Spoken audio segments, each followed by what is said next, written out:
time, and I've won on days I didn't think I was going to win. You know, we fought battles throughout the day just trying to get it there, and it's one of them things you just never give up. When something gets thrown at you, you just figure out how to get around it and make it happen. I'm a die-hard racer, and it's in my blood. That's all I want to do is win. So Shannon asked me for some help today. Looks like I'm going to be installing some heim joints while he's busy replacing the uniballs in his trailing arms. And he said if I did a really good job, I'd get something gold. You getting them heim joints in there? Yes, I'm trying. What do you think? I told you I had you a present. Got you something gold? Yeah, not what I expected. But I'll take it. You ever have trouble getting these out of your lower links or anything? I always do, so I'm gonna try and make me a little puller with a piece of box tubing, something to slide over it, and then hook my slide hammer to it and maybe pull it out that way. We'll see how it works. This is the slide hammer I'm gonna use. I'll weld these two nuts onto this piece of box tubing here. I'm gonna cut this out, and that'll slide over that U-ball spacer, and maybe it'll come out, who knows. This is some redneck shit you don't want to try at home, but it's gonna be quick and easy, and then I'll make it fit a little better with a Dremel or something.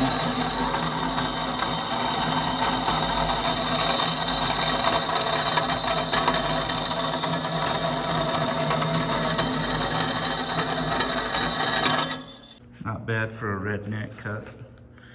Now I'll get my little Dremel and open it up. I try to keep all my air tools and little gadgets and stuff all right here in one location where it's easy to find. All these wrenches, I got them labeled and they just stick on a magnet. And whenever I need to change them out, it makes it handy.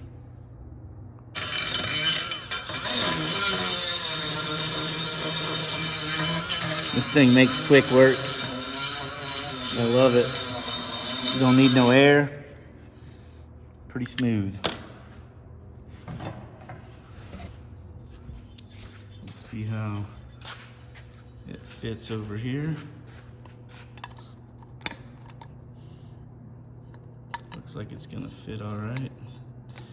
Now I just need to take and get a center punch. I'll mark that and transfer it and punch a 3/8 hole for my little puller. Well, we got that marked, so we'll take it over here to the iron worker. Get that centered up in there.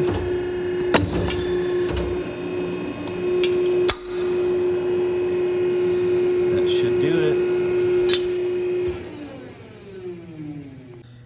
I found this piece of scrap metal, and I'm gonna shear it off and weld it on here just for a little extra support so it doesn't stretch this little chicken shit piece. And then I'll make another cap for the top and weld them on. I'm gonna spot this piece on here like so.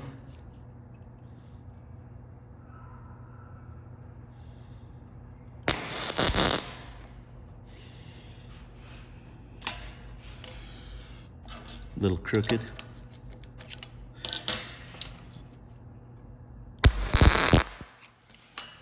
And then just for the hell of it, let's double check it. Make sure it still slides in. Yep, it slides in. So you can see what I'm doing here just to give it a little side support so it doesn't stretch it. And then we'll spot this other side on and weld it completely up.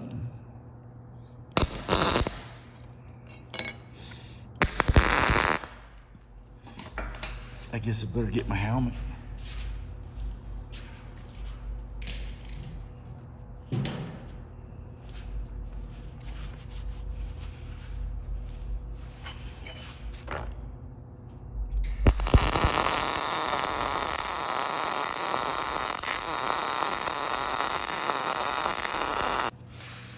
So I'm putting the nuts in here that are gonna thread into the slide hammer.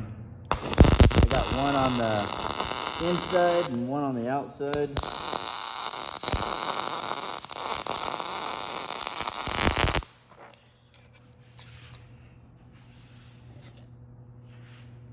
Yep. What do you think?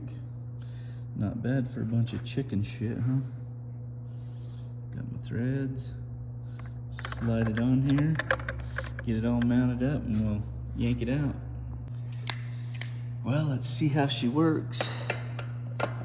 Slide it on there.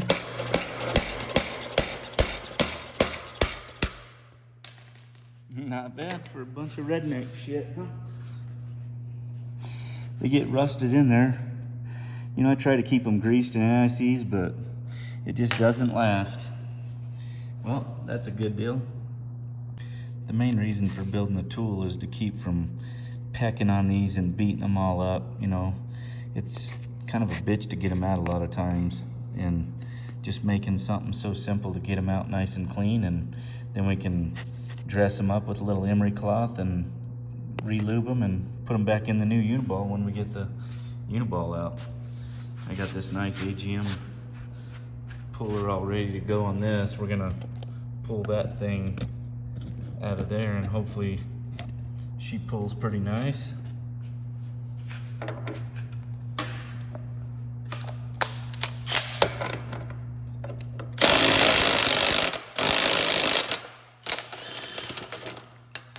yeah, like butter.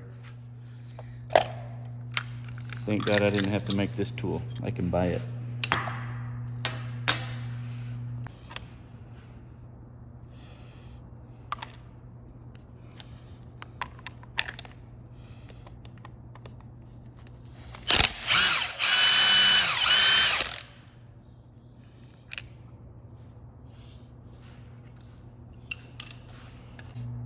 Now that we got these all cleaned up on the redneck lathe, we'll take a little grease and stuff and put in here just to make it a little easier to get apart the next time, and voila, she's good to go.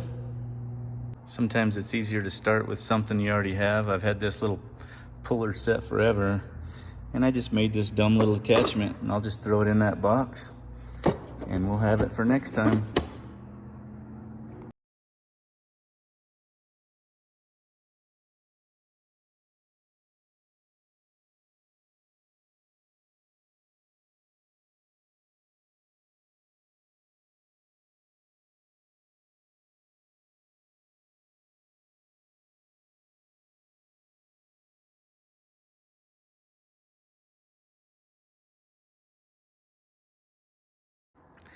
Slowly getting things rebuilt and cleaned up and back together.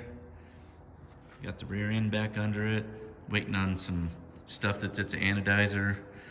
Engine should be hopefully in a week and a half, 2 weeks. Picking up the radiator and stuff tomorrow. Everything's coming together nicely. Got the rear end looking good and getting ready to start on the front. Got my axles from Brannick, got them all some new stuff ready for the hammers. New uniballs and everything pressed into the A-arms. Looking good.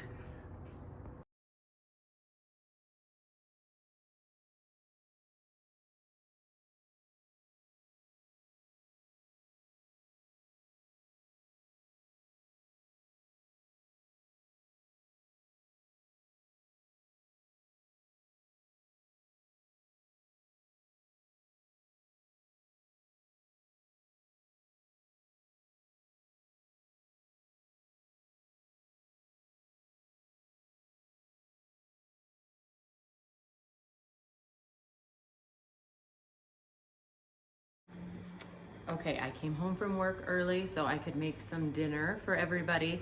Sausage Alfredo rigatoni. I've got obviously the rigatoni noodles. I've got some sweet Italian sausage. I'm gonna use some fresh basil from the garden since I have so much of that left over, but we'll make our own Alfredo sauce. That's butter, some garlic, heavy cream, a little bit of flour to thicken it up, and I'll try to show you as I go, but I gotta get going so I get it done in time. So naturally, I start cooking and look who's in the kitchen. There he is. I am sauteing some garlic right now. I'm gonna add the Italian sausage in, and that'll get us going for the base of our sauce. All right, we are on to making our Alfredo sauce. I've got butter melted in here with some heavy cream. I'm about to add some freshly grated Parmesan. I've got my ground sausage ready, the sweet Italian sausage with the basil. Rigatoni's ready, so we just need to get this all put together now. In the oven it goes, and I'm gonna cook it right in that awesome cast iron pan that I cooked all of it in on the stovetop, instead of transferring it to another pan and making more dishes. But since I helped him, now he has to help me. You got lucky getting me. I do everything. I don't have any gold for you though, sorry. How'd you like your gold?